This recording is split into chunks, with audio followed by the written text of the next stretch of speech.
ಒಂದಾನೊಂದು ಕಾಲದಲ್ಲಿ ಅಯೋಧ್ಯೆ ಎನ್ನುವ ಸುಂದರ ರಾಜ್ಯವಿತ್ತು. ಆ ರಾಜ್ಯದ ರಾಜಕುಮಾರ ಶ್ರೀರಾಮ. ಧರ್ಮನಿಷ್ಠ, ಧೈರ್ಯಶಾಲಿ ಮತ್ತು ಜನಪ್ರಿಯನಾಗಿದ್ದ.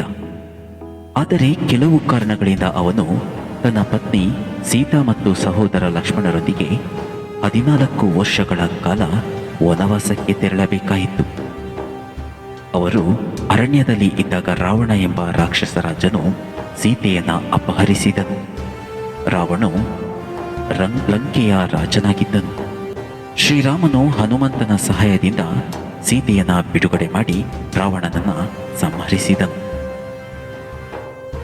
ಯುದ್ಧ ಮುಗಿದ ನಂತರ ಶ್ರೀರಾಮನು ಸೀತಾ ಮತ್ತು ಲಕ್ಷ್ಮಣರೊಂದಿಗೆ ಅಯೋಧ್ಯೆಗೆ ಮರಳಿದನು. ಅದು ಅಮಾವಾಸ್ಯೆಯ ರಾತ್ರಿ, ಚಂದ್ರನಿಲ್ಲದ ಕತ್ತಲೆಯ ರಾತ್ರಿ. ಆದರೆ ಅಯೋಧ್ಯೆಯ ಜನರು ತಮ್ಮ ಪ್ರಿಯ ರಾಜಕುಮಾರನು ಹಿಂದಿರುಗಿ ಬರುತ್ತಿದ್ದಾನೆಂಬ ಸುದ್ದಿ ಕೇಳಿ ಹರ್ಷೋದ್ಗಾರದಿಂದ ದೀಪಗಳನ್ನು ಹಚ್ಚಿ ನಗರವನ್ನೆಲ್ಲ ಬೆಳಗಿಸಿದರು. ಆ ದಿನದಿಂದ ಪ್ರತಿ ವರ್ಷ ಜನರು ಬೆಳಕಿನಿಂದ ಕತ್ತಲೆಯನ್ನು ಓಡಿಸಲು ದೀಪಗಳನ್ನು ಹಚ್ಚುತ್ತಾರೆ. ಅದೇ ದಿನವನ್ನು ನಾವು ದೀಪಾವಳಿ ಅಥವಾ ದೀಪೋತ್ಸವ ಎಂದು ಆಚರಿಸುತ್ತೇವೆ. ದೀಪಾವಳಿಯ ಕತೆ ಇಲ್ಲಿಗೆ ಮುಗಿಯುವುದಿಲ್ಲ. ದಕ್ಷಿಣ ಭಾರತದಲ್ಲಿ ಜನರು ಈ ಹಬ್ಬವನ್ನು ಶ್ರೀಕೃಷ್ಣನು ನರಕಾಸುರನನ್ನು ಸಂಹರಿಸಿದ ದಿನ ಎಂದು ಆಚರಿಸುತ್ತಾರೆ. ನರಕಾಸುರನು ಜನರನ್ನು ಕಾಡುತ್ತಿದ್ದ ದುಷ್ಟನಾಗಿದ್ದ.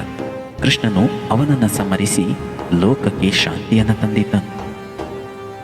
ಪಶ್ಚಿಮ ಭಾರತದಲ್ಲಿ ದೀಪಾವಳಿಯ ದಿನ ಲಕ್ಷ್ಮೀದೇವಿಯ ಪೂಜೆ ನಡೆಯುತ್ತದೆ. ಆ ದಿನ ವ್ಯಾಪಾರಿಗಳು ತಮ್ಮ ಹೊಸ ವರ್ಷವನ್ನು ಆರಂಭಿಸುತ್ತಾರೆ. ದೀಪಾವಳಿಯ ರಾತ್ರಿ ಎಲ್ಲೆಡೆ ಬೆಳಕು, ಹೂವುಗಳು, ಸಿಹಿ ತಿಂಡಿಗಳು, ಪಟಾಕಿಗಳು, ಹರ್ಷ, ಆನಂದದ ವಾತಾವರಣ.